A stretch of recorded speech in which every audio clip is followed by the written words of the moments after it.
Jiang Ju is my brother. He has always hated me, because I'm the one who took his mother away. More than 20 years ago, during a difficult labor, I came into the world while she left it forever on the operating table. It was a murder disguised as birth. No one celebrated my arrival. Because of me, father lost the woman he loved most. And Jiang Ju lost his mother. This long, unending hatred began the day I was born, and it has never stopped. I didn't mean to miss father's birthday. It's just that day, the pain in my abdomen grew so sharp I almost passed out. That was when I first realized something was wrong. But truthfully, if I hadn't gone, maybe he felt even more at ease.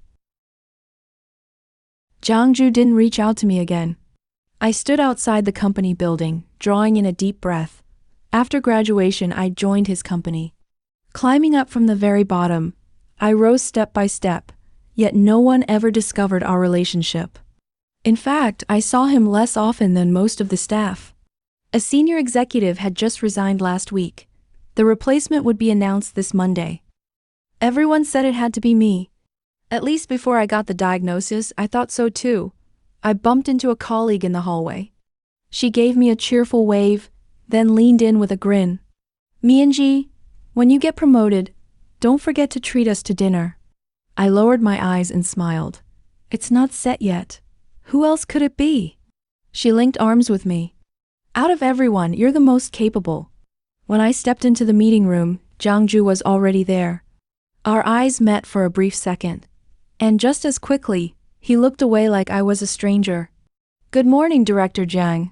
He didn't look at me, just nodded. So indifferent, as if we hadn't argued bitterly just days ago. People trickled into the room.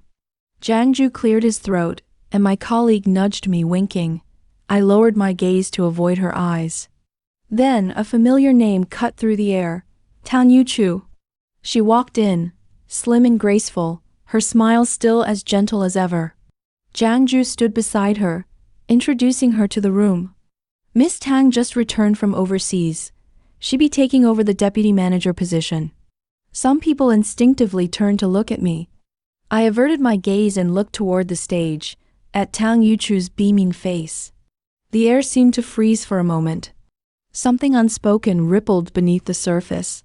I smiled and clapped. The awkward tension broke with the scattered sound of applause.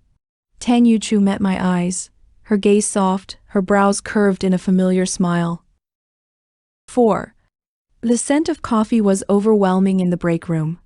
I stirred my cup, took a sip. The bitterness stirred up a wave of acid in my stomach. A colleague scowled beside me, clearly fuming. "How is this fair? She just drops in from nowhere and takes your position.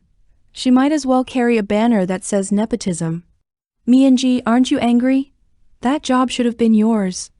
You've worked so hard. Last time you almost ended up in the hospital from working overtime." Her eyes dropped to the dark circles under mine. "You don't need to push yourself so hard. Maybe lay off the coffee." The heat from the ceramic cup seeped into my palm. I lowered my voice. Director Jiang must have his reasons. She widened her eyes again, ready to rant, but her phone suddenly rang. Jiang Ju's voice echoed through the small room, sharp and simmering with anger. "Jiang Mian, come to my office." My hand trembled slightly, spilling coffee on my white blouse. The heat scalded my skin through the fabric. I answered quietly, "Okay." 5. The moment the office door opened, I saw Tang Yuchu sitting on the couch, head slightly bowed. She was holding a piece of paper. Jiang Ju sat behind his desk, face cold, anger barely restrained. People used to say, though Jiang Ju and I were born of the same womb, we only shared the same eyes. Sharp at the corners, a shape that made us look cold even when we weren't trying. But neither of us smiled much anyway. Especially not at each other. "She may be new, but Yuchu has the qualifications," he said flatly. "Jiang Mian." He called my name with a frown, his voice heavy with disapproval. "If you have complaints, say them directly." Spreading rumors behind her back. Rallying coworkers to isolate her. Jiang Mian, is malice etched into your bones? It had only been half a day. I glanced sideways at Tang Yuchu, just as she looked up. Her young face still full of collagen, eyes slightly red, shimmering with unshed tears. She looked away quickly. The actors were all in place. The stage was set. But I had no interest in playing along. If other people want to talk, what does that have to do with me? And besides, people aren't stupid. Her quiet sobbing was drowned out by the sharp sound of something hitting the floor. The luxury pen he placed on his desk had shattered into pieces. Black ink spread slowly at my feet. Jiang Mian, you? A piece of paper drifted lightly onto his desk. He choked back his words when he saw what it was. Then, fury surged again. Jiang Mian, are you a child? Are you doing this to spite me? He crumpled the resignation letter and tossed it to the floor like trash.